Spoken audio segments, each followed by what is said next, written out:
be very clear with the people you're close to, whether it be your husband or your wife, your friends, how you're feeling and where you are mentally. If you are a passive aggressive person or a person that likes to play off kind of like, oh, it's no big deal, you know, you're just playing things off, then people are not going to take you seriously. In this world, we have to be more upfront about our situation and how we are experiencing somebody. I told my husband today, you know, honey, I'm sorry, but the reason I feel like the reason I'm talking the way I'm talking is because the words that you're saying are just not resonating with me. They're really heavy, and it actually feels like your words are like spider webs in my chest, and I'm just trying to speak through and get through it, and it's really hard for me. So he knew that this was a problem I was dealing with this morning with his words and with his energy, because we're not always going to be perfect, right? Like, we're going to be, you know, we're going to have contenders. Contenders has to do with being people having opposing opinions with you.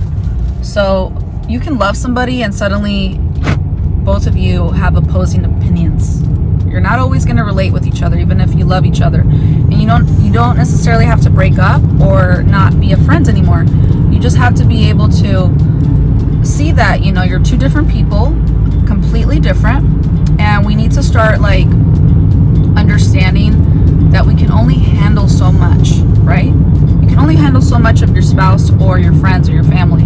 So you have to be able to let them know, like, you know what, that's a little too much right now. And then if you really love them and you want to keep them, you have to say these things, these words right here. And the words are, friend or husband or wife, I love you and everything, but right now this situation is not easy for me, and I really need you to help me out with this, okay? Like, it's not easy the way you're talking. So can you just bring it down a little? Bring it down a notch, you know, stuff like that. I'll give you an example. Today, it's Friday. So I've been staying home and cooking at home and even baking at home. And last winter, I was not able to bake because I was in a trailer home that I was supposed to stay in for 2 weeks. Well, I ended up staying there for 9 months.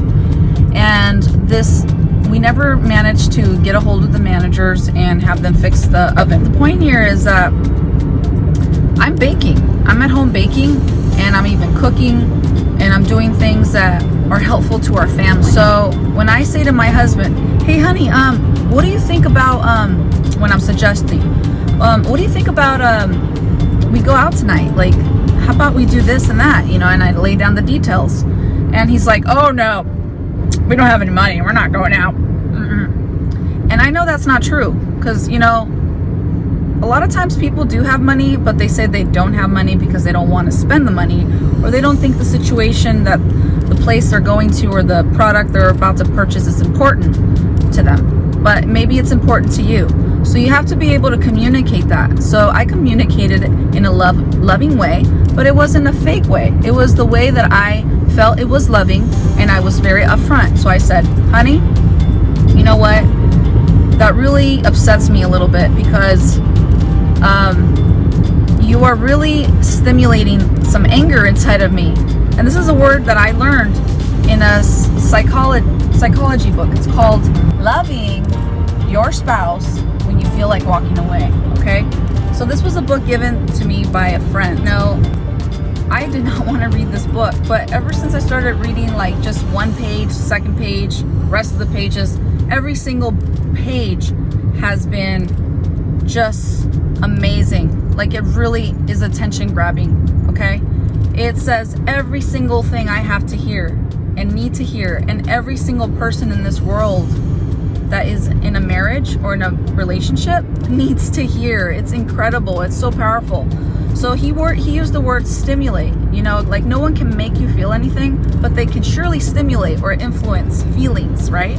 By the way they say things, by the way they treat you. So what happened to me was, I said, you know what, honey? You really stimulate anger inside of me, because I stay home all the time. I cook. I make sure we're not spending money. if it's not necessary, I do with what I have. I don't want to drive a bunch and waste gas and be wasteful. But you know what? Today's a day I really do not want to cook. I want to go out somewhere. And plus, you know, it's like the end of the summer, so why not go out? It's your day off. Like, let's go. So, long story short, in an instant, this man understood where I was coming from. And he started joking around and stuff like that. And I knew that his heart was changed. So, you have to communicate, you guys. You gotta communicate with your spouse, with your partner, with your friends. You must communicate effectively so that you can get some effective behavior from your friends and family. You don't want to be dealing with this toxic way of talking and toxic ways of being with one another and not helpful to one another. We have to be more understanding with one another, be a little more compromising, and be happy in life and do fun things, make things easy, you know? We never know when it's going to be our last day on this planet, on this earth, living, breathing, and seeing people and friends and doing things together. So you might as well be very wise with the time that you have here, communicate, and enjoy your life.